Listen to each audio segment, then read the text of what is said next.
Sou sogra pela terceira vez, e a vida me levou a uma situação inesperada. Há alguns dias, meu genro se mudou para minha casa, aqui no coração do Rio de Janeiro. Aos meus 45 anos, sempre gostei da tranquilidade e da solidão do meu lar, onde todas as noites eu me entregava a um sono reparador, longe das complicações da vida familiar. Mas aquela noite foi diferente.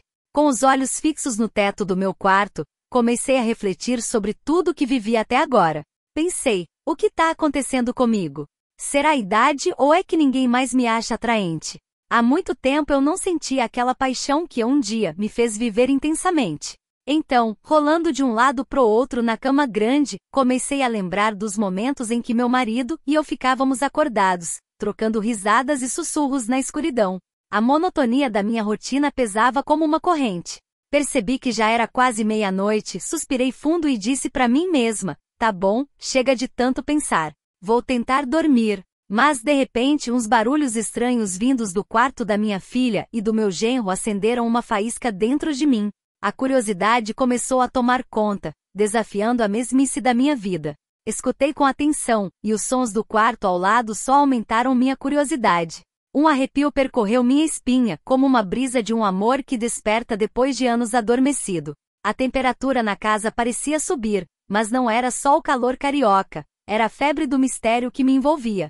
Com decisão levantei, deixando o sono e os cobertores para trás para explorar o desconhecido. Caminhei na ponta dos pés e com cuidado girei a maçaneta da porta tentando não fazer barulho. O silêncio da casa era quase sufocante, mas os sussurros da paixão atravessavam as paredes, como se me convidassem a um mundo que há muito tempo eu não acessava. Quando cheguei à porta do quarto da minha filha e do meu genro, meu coração batia descontrolado e o pulso acelerou. Encostei o ouvido na porta, como se não soubesse o que estavam fazendo. A voz da minha filha ficou mais clara e alta. Ouvi ela dizer, por favor, amor, vai mais devagar, minha mãe tá no quarto ao lado e pode ouvir. Meu genro respondeu, relaxa, querida, ela entende dessas coisas. Mas minha filha insistiu, tá, mas nem por isso precisamos fazer tanto barulho. Lembra que estamos na casa dela e temos que respeitar? Senti o tempo parar ao ouvir as palavras da minha filha. Sabia que o que eu estava fazendo não era certo. Talvez você me chame de mãe ruim ou intrometida, mas naquele momento eu agia movida pela minha natureza humana. Recuei devagar, mas sem querer, pisei num ursinho de pelúcia que ao ser apertado começou a falar, oi, oi, te amo, te amo. Meu coração afundou, o silêncio da noite não conseguiu abafar a voz do ursinho, que quebrou a tensão do momento. Corri pro meu quarto e como pude fechei a porta sem fazer barulho, ficando um tempo parada atrás dela. Ouvi alguém sair do quarto deles e com certeza pegaram o ursinho, porque a voz dele ecoou de novo. Tudo começou assim, mas o que eu faria depois com meu genro seria ainda mais surpreendente. Aquela madrugada foi longa, cheia de pensamentos sombrios sobre o que eu tinha feito. Quando o sol finalmente nasceu, parecia zombar de mim, enquanto meu coração ainda batia no ritmo das lembranças do que aconteceu horas antes. Não tinha coragem de sair do quarto, como se o simples ato de pisar fora daquele refúgio me denunciasse. Mesmo assim, queria quebrar o feitiço que eu mesma criei na minha cabeça. Foi então que ouvi uma batida leve na porta. Com a voz trêmula, perguntei, quem é? Sou eu, mãe, respondeu minha filha com aquela doçura que só uma filha tem. Lembra que te falei da consulta com o médico hoje? Tô saindo agora para não perder a hora. O João vai ficar. Ontem ele exagerou na bebida, parece que não aguenta a ressaca. Com compreensão ela disse, tudo bem, mãe. Nos vemos mais tarde. Os passos dela se afastaram, deixando-me sozinha com o eco da despedida. Depois que ela saiu apressada, fiquei mergulhada num mar de pensamentos turbulentos. A realidade do que aconteceu na noite anterior batia forte na minha consciência. Não podia evitar a vergonha, mas também a intriga de pensar que minha filha e o marido dela podiam saber da minha intromissão na privacidade deles. Decidi enfrentar a situação e saí do meu refúgio. Atravessei o corredor com passos hesitantes, indo para a cozinha, onde encontrei meu genro, João, sentado à mesa com uma xícara de café nas mãos. Ao me ver, ele levantou o olhar, surpreso. Bom dia, dona Ana. Dormiu bem? Perguntou com um sorriso. Bom dia. Dormi sim, obrigada, respondi, desviando o olhar e focando no café que preparava. Um silêncio desconfortável pairou, até que ele o quebrou. Eu sei que ontem à noite, hesitou. Bom, sei que você esteve perto do nosso quarto. E não pude evitar pensar que você ouviu algo que não devia. Meu rosto virou um quadro de confusão. Deveria confessar minha curiosidade imprudente ou fingir ignorância? O jeito que ele falou não me dava saída. Não ouvi nada. Se não fosse pela sua mulher me lembrar da consulta, eu ainda estaria dormindo, disse, tentando me esquivar. Não tô te acusando, dona Ana. Só quero evitar qualquer mal-entendido, interrompeu ele, tentando aliviar a tensão.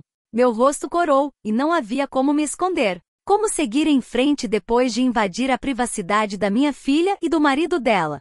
Posso te fazer uma pergunta, dona Ana? Disse ele. Enquanto mexia o açúcar com a colher, respondi, claro, pode falar. Seus olhos, ainda cansados da noitada, e o leve cheiro de álcool pairavam no ar. Dona Ana, desde que meu sogro se foi, quantas vezes a senhora? Disse ele, com um olhar malicioso e mordendo os lábios.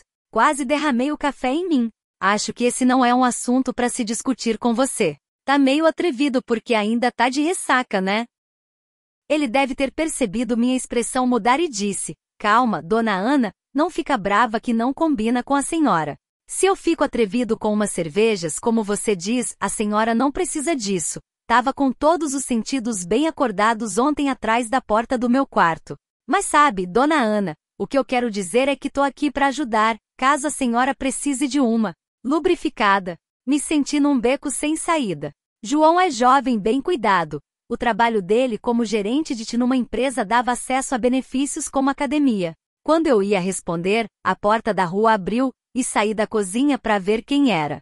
Minha filha, Mariana, com uma cara preocupada, disse, oi mãe, nem acredita no que aconteceu. Tá tendo uma manifestação na avenida, e não tão deixando ninguém passar. Como já passou da hora, decidi voltar para casa. João continuava na cozinha, mexendo no celular. A tensão pairava no ar, mas minha filha não fazia ideia do que estava rolando nas paredes da minha casa. Tô exausta. Vou descansar um pouco, disse Mariana, indo pro quarto. João se levantou, e antes de seguir a esposa, parou na minha frente. Dona Ana, sei que tem algo em você que quer, mas pensa bem. Lembra que só nos separam algumas paredes. Não disse nada, só o encarei, balançando a cabeça em negativa. A paz que reinava na minha casa estava ameaçada pelo elefante que eu mesma deixei entrar com minha atitude naquela noite. Sabia que a culpa era minha por bisbilhotar onde não devia, mas também via o tipo de homem com quem minha filha estava. Aquela noite foi a mais longa da minha vida. Até o tic-tac do relógio parecia parado.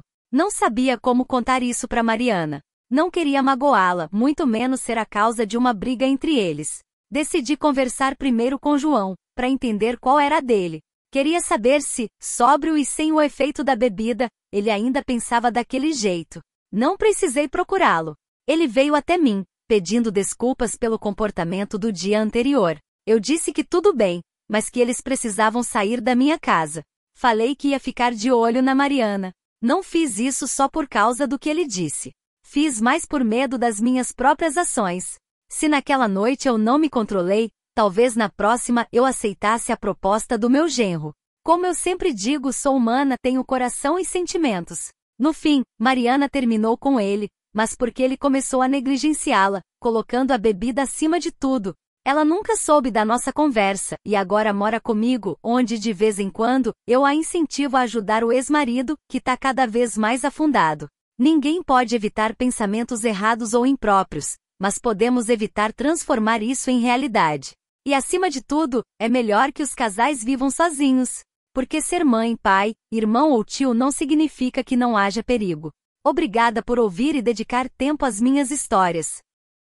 Antes de me despedir, te convido a se inscrever no meu canal, ativar o sininho e dar aquele joinha para mostrar que gostou. Um abraço forte da sua amiga Ana. Até a próxima!